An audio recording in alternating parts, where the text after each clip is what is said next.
Il existe des découvertes si incroyables qu'elles brisent toutes les certitudes et redéfinissent votre vision du monde. Hey, on check le téléphone. Ce que vous allez voir n'est pas une simple suite d'images. C'est une plongée au cœur des énigmes les plus étranges et des révélations les plus troublantes jamais exposées aux yeux humains. Préparez-vous à être choqué, émerveillé et à remettre en question tout ce que vous pensiez savoir de la réalité. Numéro 20. La porte de l'enfer. Au milieu du désert du Karakoum, au Turkménistan, se trouve une fosse qui brûle sans jamais s'éteindre. Les habitants l'appellent la porte de l'enfer. Elle est située juste à côté du petit village de Darvaza, à environ 260 km au nord de la capitale, Ashgabat. Ce gouffre est immense, entre 60 et 70 mètres de diamètre et près de 30 mètres de profondeur. Personne ne connaît vraiment toute son histoire. La version la plus répandue dit qu'en 1971, des foreurs soviétiques ont percé une poche de gaz, le sol s'est effondré et ils y ont mis le feu pour éviter la propagation du méthane. Même les archives du Turkménistan admettent que les détails restent flous. En 2013, l'explorateur Georges Karounis est même descendu dans le cratère avec une combinaison thermique. Il y a prélevé des échantillons et prouvé que de minuscules microbes survivaient dans ces conditions extrêmes. Au fil des ans, les dirigeants turkmènes ont tenté de l'éteindre. En 2010, le président a réclamé une solution. Et de nouveau en janvier 2022, il a ordonné des plans pour y mettre fin. En 2025, les choses ont enfin commencé à changer. De nouveaux puits de gaz forés autour du cratère ont permis de capter le combustible. Et l'incendie autrefois déchaîné s'est réduit à de simples lueurs. Aujourd'hui, les visiteurs voient souvent un grand trou sombre, avec seulement quelques flammes éparses. Les satellites le confirment aussi. Moins de foyers de feu détectés et des panaches de méthane mesurant entre 1,8 et 3,2 tonnes par heure. C'est minime comparé aux immenses fuites de gaz du Turkménistan ailleurs. Numéro 19. À l'intérieur de la bouche d'une tortue. Les tortues paraissent calmes et inoffensives, jusqu'au moment où l'on regarde dans leur bouche. C'est là que le cauchemar commence. Au lieu de dents, les tortues marines possèdent une gorge tapissée de rangées de pointes recourbées vers l'arrière, appelées papilles œsophagiennes. Elles s'étendent de l'arrière de la bouche jusqu'à l'estomac. Elles sont faites de kératine, la même matière que nos ongles, mais chez la tortue, elle ressemble à un broyeur de chair vivant. À quoi sert cette configuration terrifiante? 3 choses.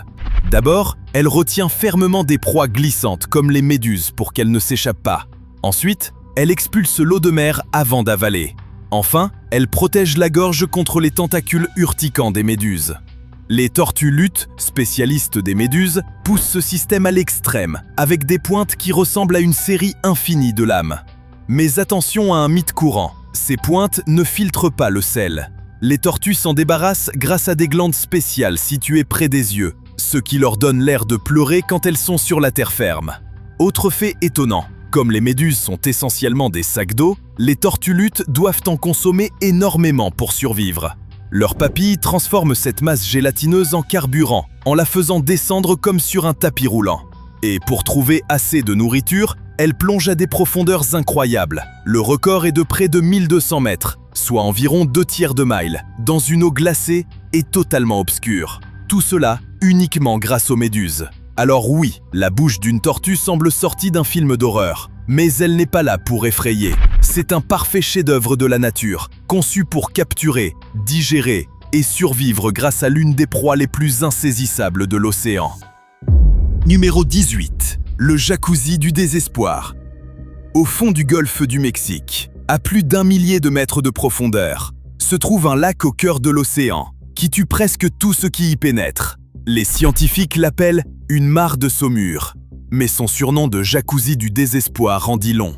Filmé en 2015 par l'expédition Nautilus, il semble irréel. Une eau sombre débordant de son bord comme une cascade au ralenti. Sauf que celle-ci tue. Il n'est pas immense, à peine une trentaine de mètres de diamètre pour 4 mètres de profondeur. Mais sa chimie le rend terrifiant. La saumure y est 4 à 5 fois plus salée que l'eau normale. Presque sans oxygène, saturée de sulfure d'hydrogène et de méthane. Tout poisson, crabe ou créature malchanceuse qui s'y aventure n'en ressort jamais. Les chercheurs ont même retrouvé leurs cadavres conservés le long des berges, comme des trophées embaumés.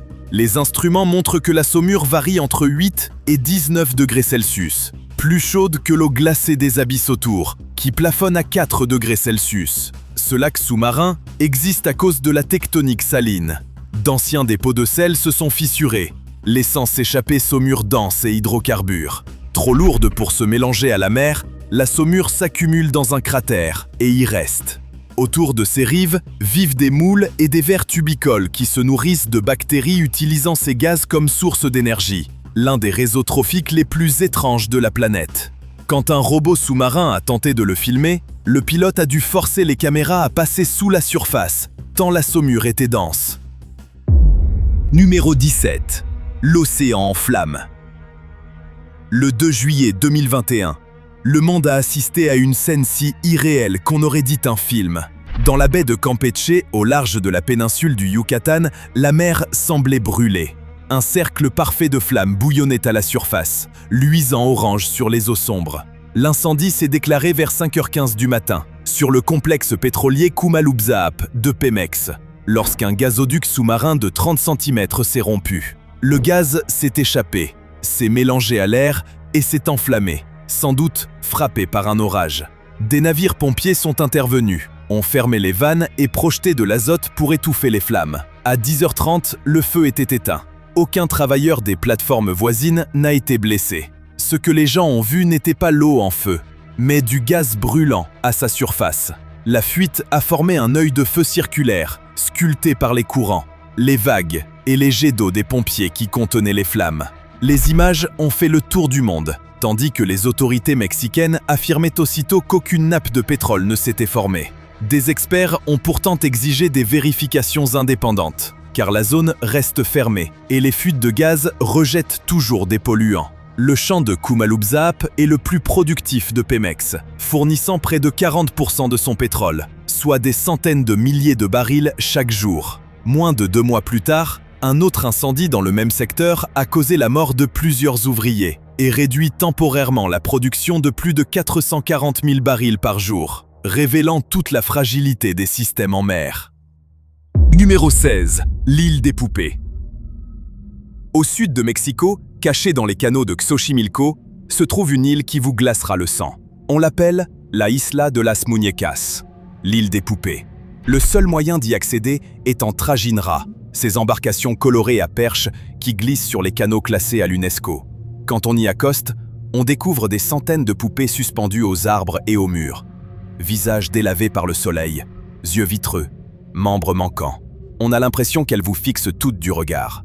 Selon l'histoire, le gardien Don Julián Santana Barrera aurait trouvé une fillette noyée dans l'eau et aurait commencé à accrocher des poupées pour apaiser son esprit. Ce qui est certain, c'est qu'il a passé des décennies à en collecter. Ce qui reste douteux, c'est l'existence de la fillette. Aucun document officiel ne confirme sa mort. Don Julián lui-même est décédé en 2001, retrouvé dans ces mêmes canaux. Aujourd'hui, l'île est gérée par sa famille et attire toujours des visiteurs curieux. En 2022, le Guinness World Records l'a même reconnue comme la plus grande collection hantée de poupées au monde. On y trouve encore une cabane où pend la toute première poupée, ainsi qu'une croix blanche marquant l'endroit où Don Julián croyait que la fillette s'était noyée. Numéro 15. La lave bleue. En Java Est, en Indonésie, il existe un volcan qui brille littéralement en bleu la nuit. Et c'est bien réel. Le Kawaïjen projette des gaz sulfureux à plus de 600 degrés Celsius. Quand ces gaz rencontrent l'air, ils s'enflamment, envoyant des flammes bleues qui peuvent jaillir jusqu'à 5 mètres de haut. Dans l'obscurité, la montagne semble saigner une lave fluorescente, ce qui explique pourquoi les randonneurs commencent leur ascension à minuit pour l'admirer.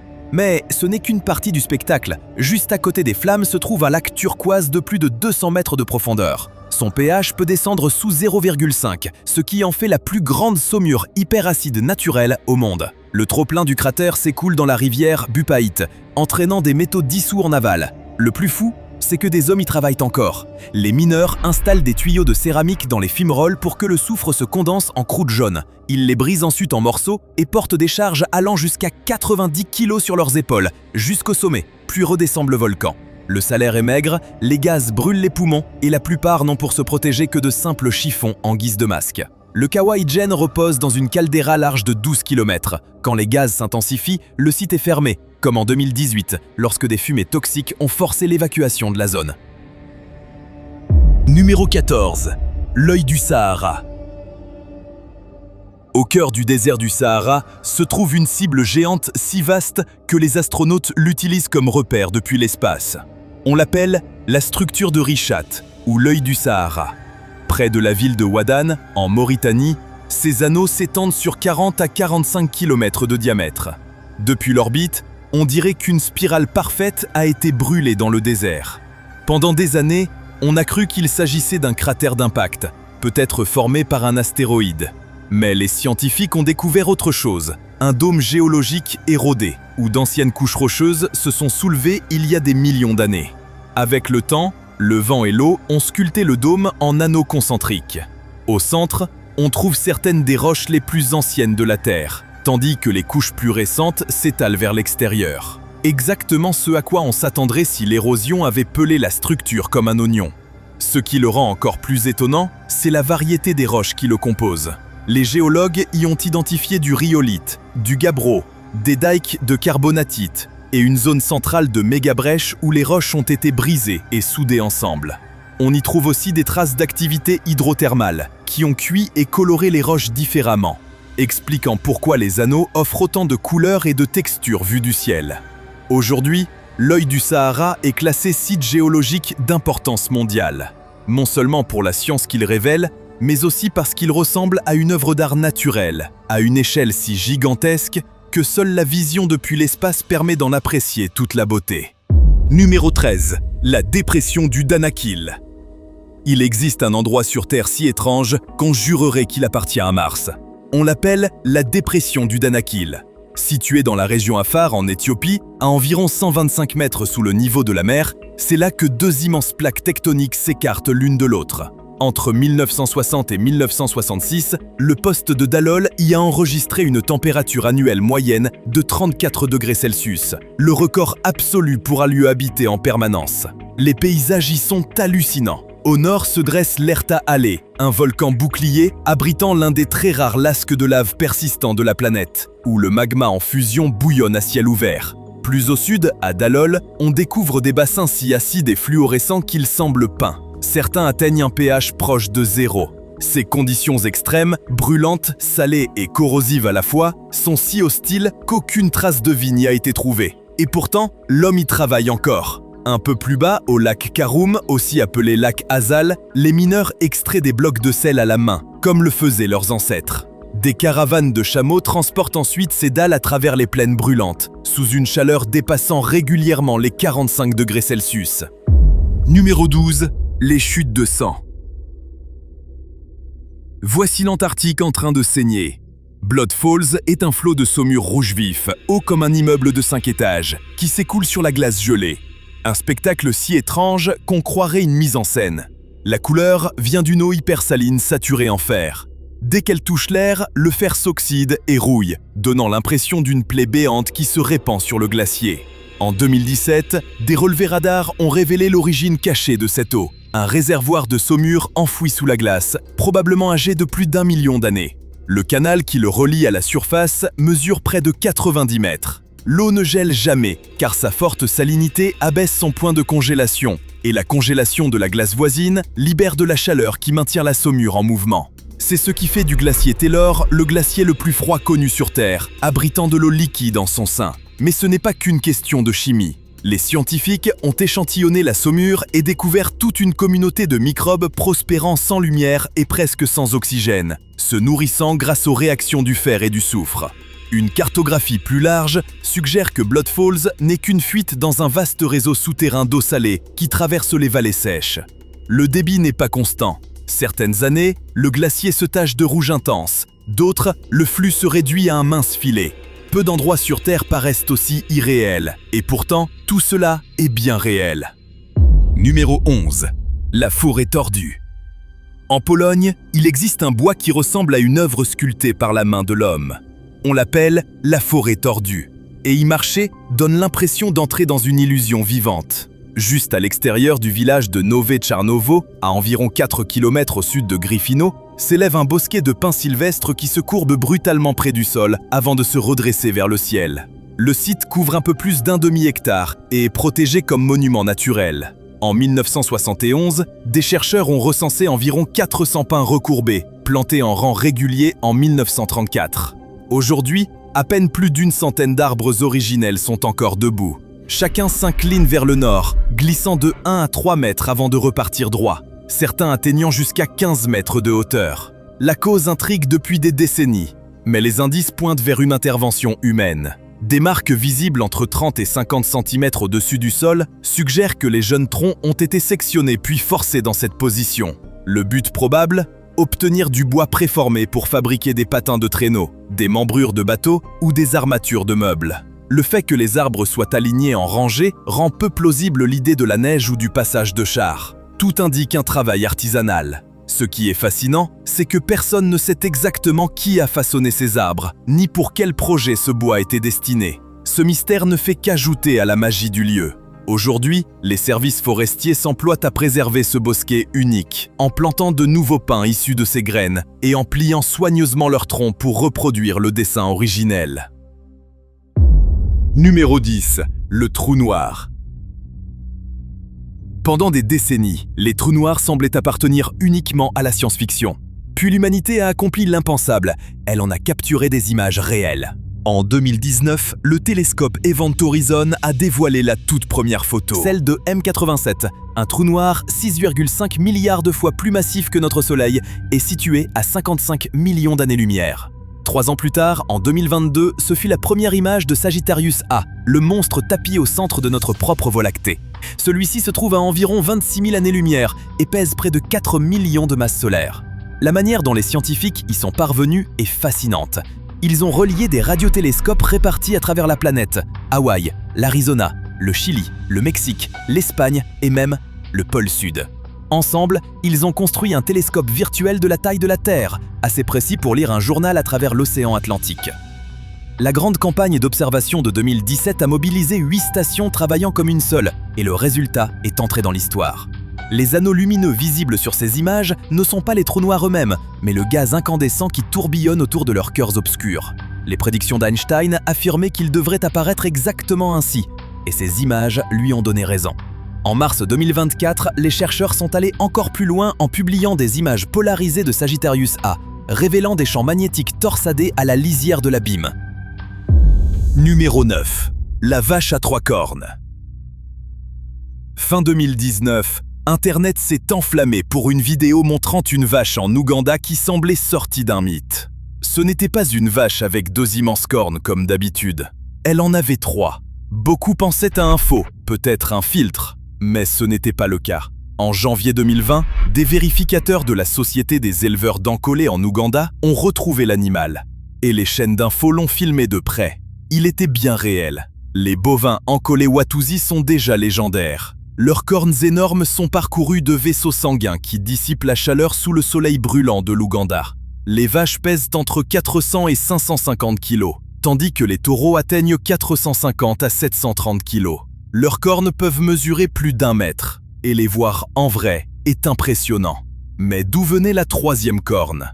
D'une anomalie rare appelée polycératie. Elle survient quand la croissance des cornes se divise, souvent liée à des variations près du gène HOXD1. On la retrouve plus fréquemment chez les moutons et les chèvres, mais parfois aussi chez les bovins. Dans d'autres cas, il peut s'agir de scurs, des excroissances cornées qui ne sont pas complètement fixées au crâne, mais paraissent tout aussi spectaculaires. Et la vache ougandaise n'était pas un cas isolé. Des bovins à 3 cornes sont aussi apparus au Brésil en 2018 et en Inde en 2016. Numéro 8. La plage rouge. Il existe en Chine une portion de littoral qui semble avoir été recouverte de peinture écarlate. Les habitants l'appellent la plage rouge, mais ce n'est pas du sable. C'est une zone humide salée du delta de la rivière Liao, tapissée d'une plante appelée Suaeda salsa. Chaque automne, cette plante banale vire au rouge flamboyant et colore les marais d'une teinte si intense qu'elle paraît irréelle. Le site, situé à Panjin, à l'extrémité nord-est de la baie de Bohai, est protégé dans la réserve naturelle nationale de l'estuaire du fleuve Liaoé. Elle couvre environ 800 km² et les visiteurs circulent sur des passerelles surélevées, dont un long corridor d'observation qui s'étend sur près de 18 km. Au printemps, la plante est verte, mais quand le froid arrive et que le sol salé la stresse, elle se gorge de pigments rouges. À la fin de l'automne, la couleur s'assombrit, jusqu'au violet. Cette lueur n'est pas qu'un spectacle visuel, elle fait de ce marais un refuge vital pour les oiseaux migrateurs. Les grues à couronne rouge et d'autres espèces rares y trouvent une halte essentielle le long de la voie migratoire Asie de l'Est, Australasie. Mais le marais subit des pressions. Un programme de restauration a commencé en 2015.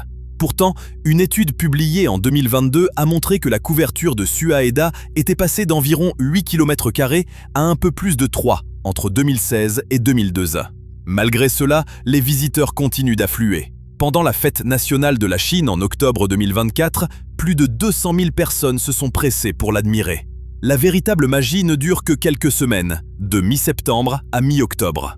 C'est à ce moment-là que la rencontre du marais rouge et de l'eau bleue transforme l'endroit en un tableau vivant. Numéro 7. Le pied d'éléphant de Tchernobyl. Lorsque le réacteur 4 de Tchernobyl a explosé le 26 avril 1986, il a créé l'un des objets les plus terrifiants de la planète.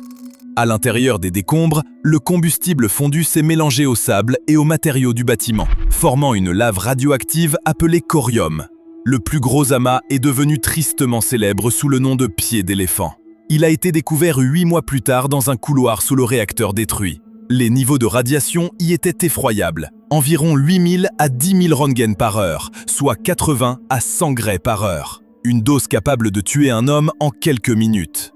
Heureusement, la radioactivité a diminué au fil du temps, à mesure que les isotopes les plus dangereux se sont désintégrés. Les scientifiques ont analysé sa composition, principalement du dioxyde de silicium vitrifié, avec des oxydes d'uranium et de zirconium. Certains échantillons contiennent plus de cristaux d'uranium que d'autres, ce qui les a amenés à distinguer un type brun et un type noir. Au fil des années, la croûte extérieure s'est fissurée et certaines parties se sont même réduites en poussière. Cette photo inquiétante que vous avez sans doute vue a été prise en 1996 par un ingénieur en sécurité nommé Arthur Korneyev. Il a utilisé une longue exposition et une lampe torche dans un couloir sombre. Numéro 6. Le poisson au visage humain. En Asie, vit un poisson dont l'apparence est si humaine qu'il trouble l'esprit. On l'appelle le kobudai au Japon, ou poisson perroquet à tête de mouton asiatique. Vu de face, on jurerait qu'il vous fixe. Front bombé, mâchoire proéminente et des yeux qui semblent pleins d'expression. Un mâle adulte peut mesurer environ 1 mètre et peser près de 15 kilos. On le trouve sur les récifs rocheux au large du Japon, de la Corée et de la Chine, généralement entre 10 et 45 mètres de profondeur.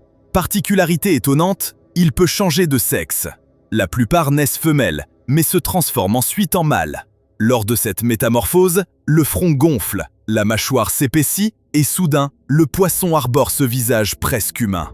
La BBC a même filmé une transformation près de l'île de Sado. Un kobudai du Japon est devenu une véritable légende. Pendant des années, le plongeur Hiroyuki Arakawa sonnait une cloche à un portique shinto submergé dans la baie de Tateyama. Une femelle qu'il avait surnommée Yoriko apparaissait à chaque fois, finissant même par se laisser toucher. Leur étrange amitié a fait le tour du monde. Côté chiffres, le plus grand spécimen enregistré mesurait 1,10 m pour 15 kg. Les scientifiques classent l'espèce comme données insuffisantes, faute d'informations pour savoir si elle est menacée. Elle se nourrit de crabes, de coquillages et d'autres invertébrés benthiques. Et oui, certains spécimens finissent aussi dans les assiettes au Japon. Numéro 5. L'île aux serpents. Au large de Sao Paulo, à environ 34 km du littoral, se trouve une île si dangereuse qu'elle est totalement interdite d'accès. Les habitants la surnomment l'île aux serpents. Elle ne mesure guère plus de 43 hectares, avec des falaises atteignant près de 200 mètres. Et pourtant, personne n'y vit. La marine brésilienne l'a fermée en 1985, en la classant réserve écologique. Aujourd'hui, seuls quelques chercheurs munis de permis spéciaux peuvent y poser le pied. La raison de ce confinement ? Ce minuscule bout de terre est l'unique habitat naturel de la vipère à tête de lance dorée, l'un des serpents les plus rares et les plus venimeux de la planète. Il y a des milliers d'années, lorsque la montée des eaux a isolé l'île du continent, les serpents sont restés piégés. Privés de rongeurs, ils ont évolué pour chasser les oiseaux. Les études montrent qu'ils frappent les passereaux migrateurs lorsqu'ils se posent pour se reposer, grimpant même dans les arbustes pour les surprendre, tandis que les jeunes survivent grâce aux mille-pattes et aux lézards. Oubliez les histoires affirmant qu'il y a un serpent par mètre carré. Les relevés modernes de 2021 estiment la population entre 2400 et 2900 individus, regroupés dans quelques zones forestières. Malgré cela, l'espèce est en danger critique, menacée en permanence par le braconnage et la perte d'habitat. L'île conserve encore des traces de présence humaine, comme un phare construit en 1909, automatisé, puis abandonné depuis. Numéro 4. Les baleines qui dorment. Oui, les baleines dorment. Et quand les cachalots s'y mettent, l'océan prend soudain des allures de rêve. Ils ne s'allongent pas et ne flottent pas sur le côté. Au lieu de cela, ils se tiennent complètement droits, la tête vers le haut et la queue vers le bas, dérivant comme d'immenses ascenseurs bloqués entre deux étages. Ils dorment en groupe, près de la surface, immobiles pendant 10 à 15 minutes. Les scientifiques n'ont documenté ce comportement qu'en 2008, et une série de photos en 2017 a montré à quel point la scène paraît étrange et irréelle.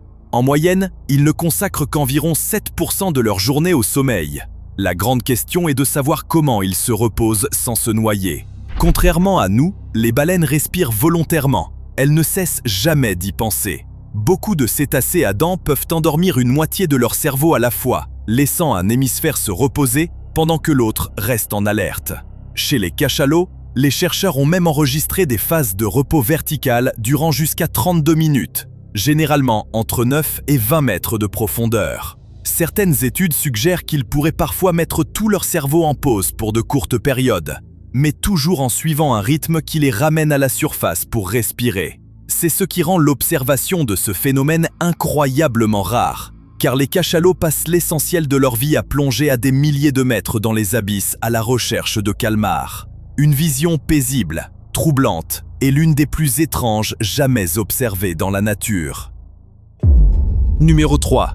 Quand les eaux se rencontrent. Près de Vancouver, il existe un endroit où l'océan et un fleuve s'entrechoquent si nettement que le spectacle paraît irréel. Vu d'avion, et même depuis l'espace, on distingue le fleuve Fraser se jetant dans le détroit de Géorgie. D'un côté, l'eau est pâle et trouble, de l'autre, elle est bleu sombre. On dirait de la crème versée dans un café, mais à l'échelle gigantesque de la nature. Chaque année, le Fraser charrie environ 20 millions de tonnes de limon, qu'il étale à la surface en une nappe boueuse s'étendant sur des kilomètres. La séparation est nette car les deux masses d'eau sont totalement différentes. Le fleuve est plus frais, moins salé et chargé de sédiments, tandis que le détroit est plus salé, plus dense et limpide. À leur rencontre se forme une frontière appelée fronte. Elles finissent bien sûr par se mélanger, mais pas immédiatement. Vent, marée et vagues mettent des heures, voire des jours, à les homogénéiser. C'est pourquoi la ligne de séparation paraît si tranchée lorsque le fleuve est en crue. Des scientifiques de l'Université de Colombie-Britannique et des agences gouvernementales ont suivi comment les courants de gravité et les marées déplacent cette nappe dans toutes les directions. Chaque printemps, le fleuve déverse ses eaux dans la mer, apportant des nutriments qui déclenchent d'immenses floraisons de plancton. Les satellites de la NASA captent la frontière qui se courbe, se plie et se fragmente, preuve qu'elle bouge sans cesse, même lorsqu'elle paraît immobile. La vue est si spectaculaire que pilotes et astronautes ne cessent de la photographier. Numéro 2. Les tortues d'Aldabra. Dans l'océan Indien, il existe un endroit qui donne l'impression de remonter le temps. L'atoll d'Aldabra, aux Seychelles, est un gigantesque anneau de corail d'environ 155 km², grouillant de géants. Plus de 100 000 tortues sillonnent ce paysage sauvage, formant la plus grande concentration de tortues géantes au monde. L'importance du site est telle que l'UNESCO l'a classé au patrimoine mondial, et l'accès y est strictement limité.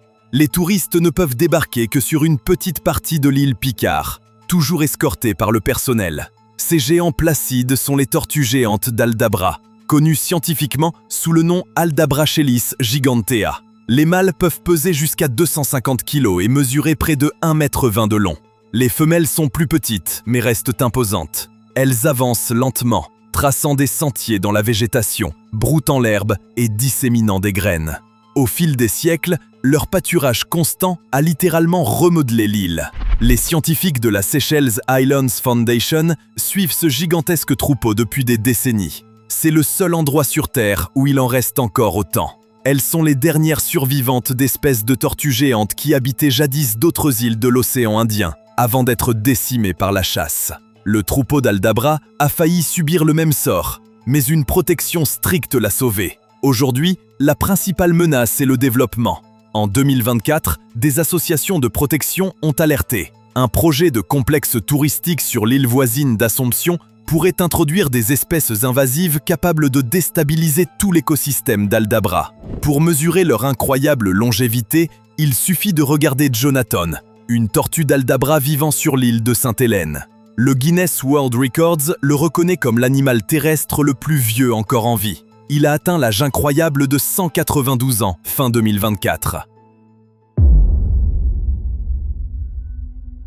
Sur Internet circule une photo qui a glacé le sang de nombreux internautes. On y voit ce qui semble être un ange déchu, au corps humanoïde, mais recouvert de plumes sombres et usées.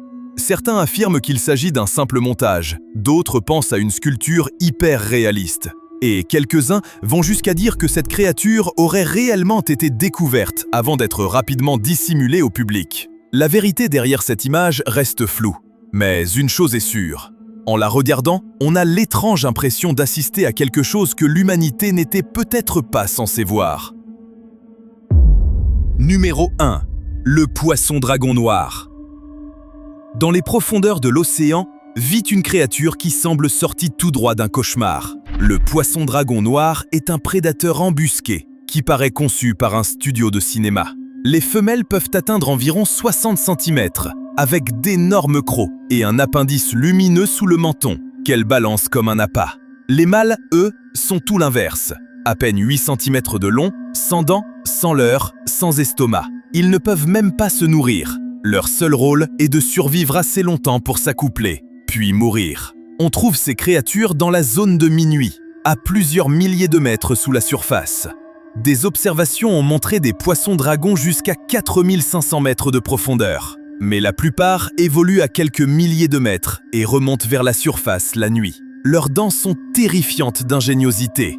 En 2019, des chercheurs ont découvert qu'elles sont presque invisibles grâce à une structure nanométrique dans l'émail et la dentine. Résultat, la lumière ne s'y reflète pas et les proies ne voient jamais le piège avant qu'il ne soit trop tard. Leur peau est tout aussi sournoise. En 2020, on a appris que les poissons-dragons font partie d'un groupe doté d'une peau ultra noire, capable d'absorber plus de 99% de la lumière. Cela les rend pratiquement invisibles dans l'obscurité, même si d'autres animaux émettent des éclairs lumineux à proximité. En plus de cela, ils utilisent des leurres et des taches bioluminescents pour tromper leur proie.